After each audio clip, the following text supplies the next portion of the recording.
là chiều với mùa khi hồiนั้นเราไปยำเดียนเราแปลงห้างโอ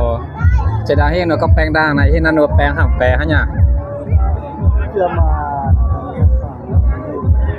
เอวนั้นเราจะต้องเสียงเมียนโอคนนี้อีปงอีเสียเมียนเราฝีบัวเราเสียง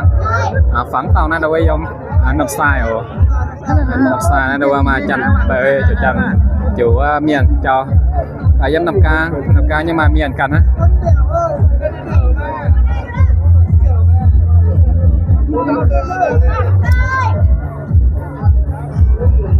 miền chăm có là đâu đâu có ra chơi hình họ nơi chúng ta chịu nhá nơi là chơi satan á mà chế dùng trở về như thế quá hiểu nó được bèn đàng đàng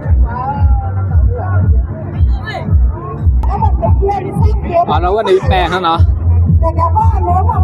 nó là lát chứ cái hè nó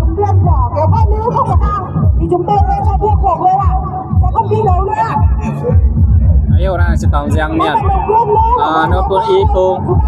y phun đâu có lúa pe chan ồ nó giang cầu lúa pe chan này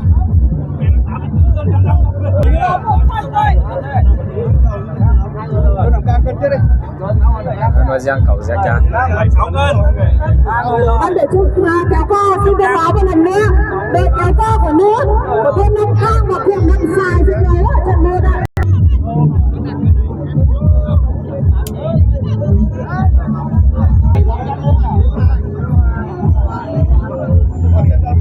giống quỷ còm gì nhá lo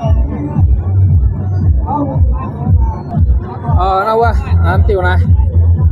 tiêu này giống bắt đầu như bầu bà đâu quá bé ăn tiêu hồng xi na chân hoa tiêu bé này bé quá tiêu xi này chân hoa là chất kiểm đàn na là qua phun xuê vừa là chơi cho màu cả năm vừa hạt buông hạt nó lắng đây cái hi nó hi đâu nè nó vừa tao giang giang nhá lo giờ buông đâu có lúa pe tàu lúa pe cha nó thôi chị lúa pe cha này lâm sai và thôn lâm nam xin thông báo để bắt trưởng ban để chuẩn bị ấy hồi nãy nó vừa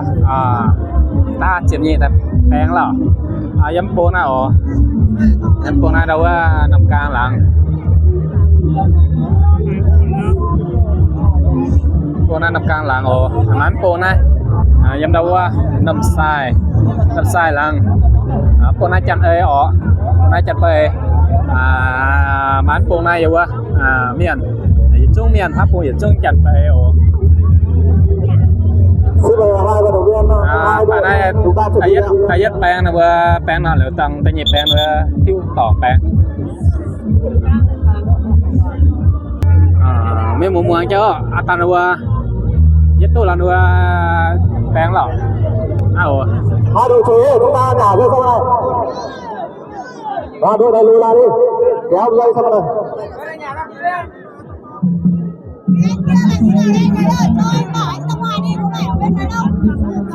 xin hỏi hai đội đã sẵn sàng chưa?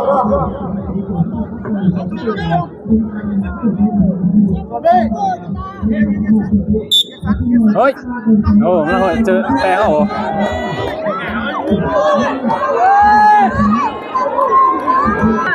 ngắm cô đâu nó sai chẳng cô đâu ủa là ca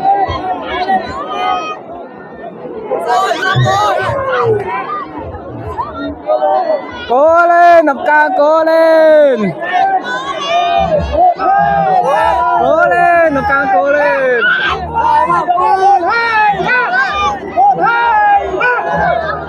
ai mà cố lên ai mà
Cố lên.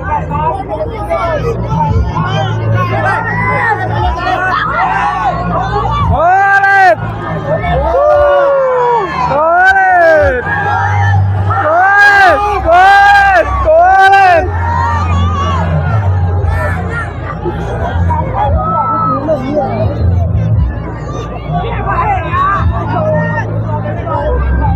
Hai ba.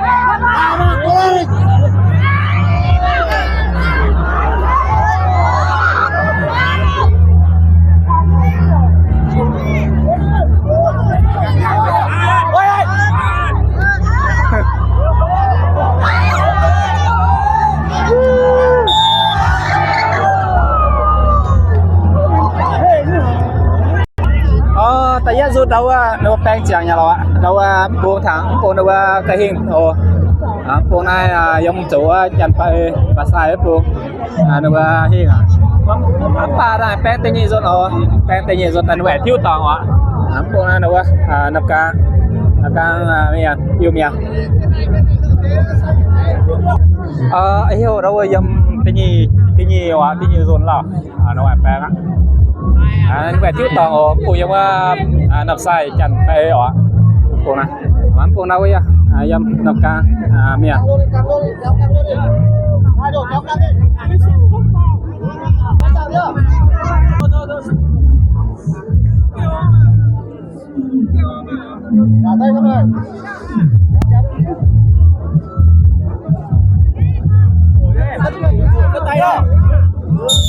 ôi tay luôn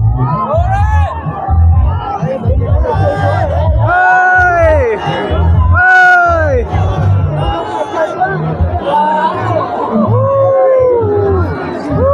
bỏ luôn đi rồi đâu nằm xa chả xuê đó đâu chân nó bèn gọi y pung phi đâu nhà pung hiền rồi ai hồi nó em bèn rồi học theo farm rồi á học theo farm rồi nó qua chơi dẹp buông nó qua hiền rồi nó rồi thằng farm rồi nó qua nhà hiền rồi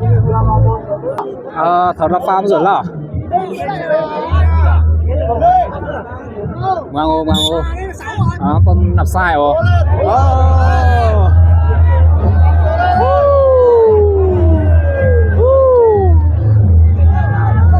con nạp cao rồi